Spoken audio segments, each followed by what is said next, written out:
the country community is about unity and love and having a great time.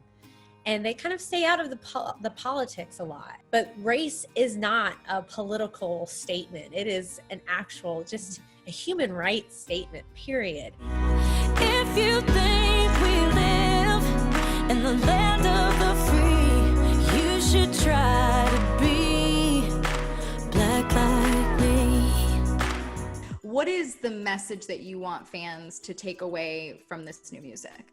I just want them, there's so much going on in the world that so often we just, sweep under a rug and just hope it goes away. But in this album, I actually address some of the issues, but not only do I address it, I give a message of hope. That's what I want people to feel. I want people to feel, first of all, seen.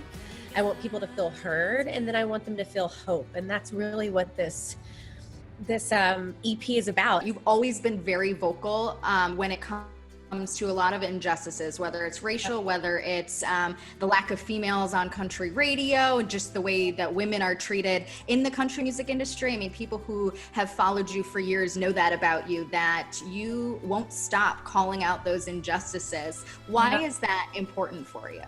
Well, it's so important to me because as a woman, as a Black woman, I know what it feels like to be unseen. So it is so important for me for people to feel seen and that they know that someone has their back.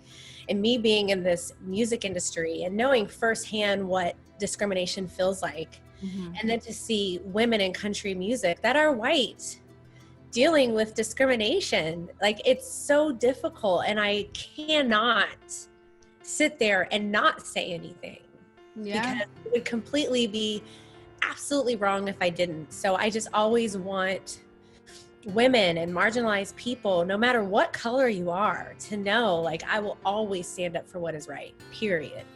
Do you feel the tide changing at all for not only women in country music, but also Black artists in country music?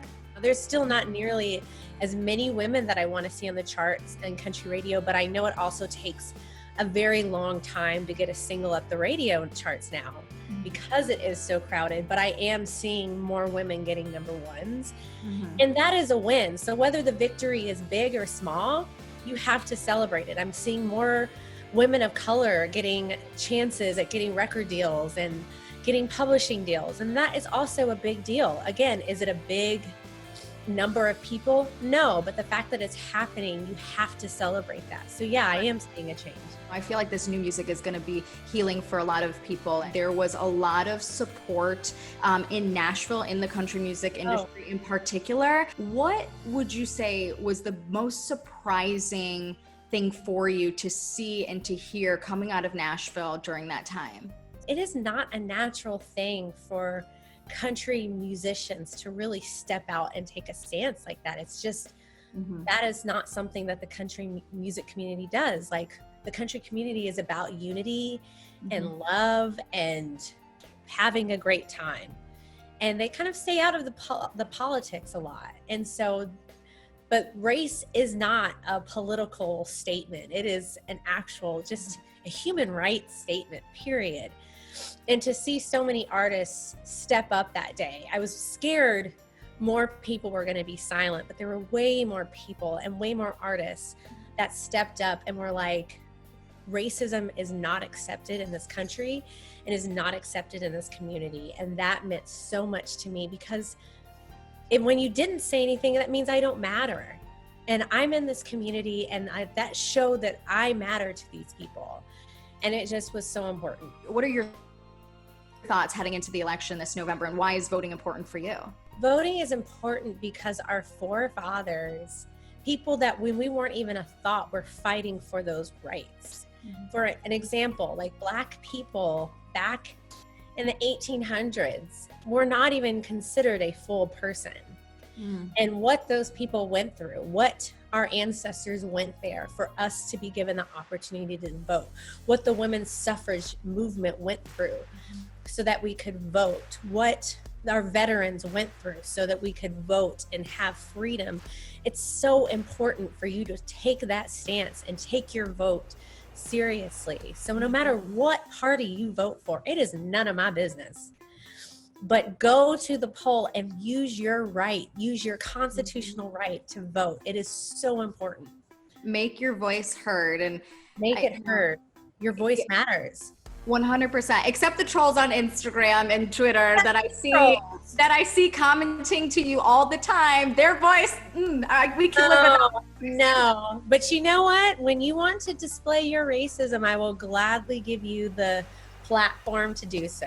What do you hope changes from this, and how can we make social media a healthier environment? What if we use social media to uplift people and to incite change? Like, what if we all used our social media for that versus making it just all about ourselves? And for me, when I get trolls that say awful things to me, it would be very easy for me to block, or it'd be very easy for me to throw stones back. But instead of throwing stones, I try to be very thoughtful in my response to them, and then also show the world, like, when I tell you that I deal with racism on an everyday basis, it's not something I make up in my head. It literally is in my Instagram on a daily, and my Twitter on an almost daily basis. So I will post it just so people can see and educate. Like, education is key. With all of that being said, how do you make sure that you are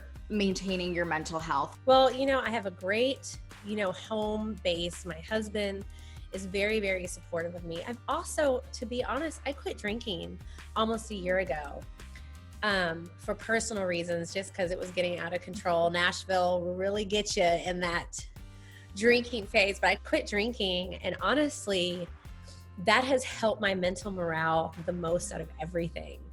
It has really, like, there's that voice in your head that feeds you those lies of shame and these horrible things about yourself. And when I quit drinking, that voice is gone. So that has helped my mental health. Songwriting has helped my mental health. Writing about what's going on in the world today, it has been really like therapy for me. It really helps me just get it out, and then I can move forward. And then I have a lot of fur animals all around my house. I'm sure you've heard them shaking and running about. I did see the computer. I did see the screen move a little bit. Yes, they're everywhere, let me tell you. But they also help me. I love that. You have a good, solid support system there. Yeah. That's amazing. I wanted to ask you about performing at the ACMs. First of all, congratulations. That's amazing. I'm so excited for you. Do you know what you're performing at, or what the details are? Yes. So I will be performing What Are You Gonna Tell Her? Can you look her in the face and promise her that things will change? What are you gonna tell her? It is going to be just such a beautiful, heartfelt performance, because again, racism is such a huge pandemic, but also the treatment of women is just as big of a pandemic. And it is so important for me to stand on that stage and to sing a song that represents, there's not a single woman that I don't know that hasn't gone through something. And I just hope that this song and people hearing me sing it inspires change, that we protect our future daughters. Like, we are adults, but what can we do to prevent that from happening to the future? It is up to us. And I hope this song gives everybody that fire within them to change, to help make change for our future.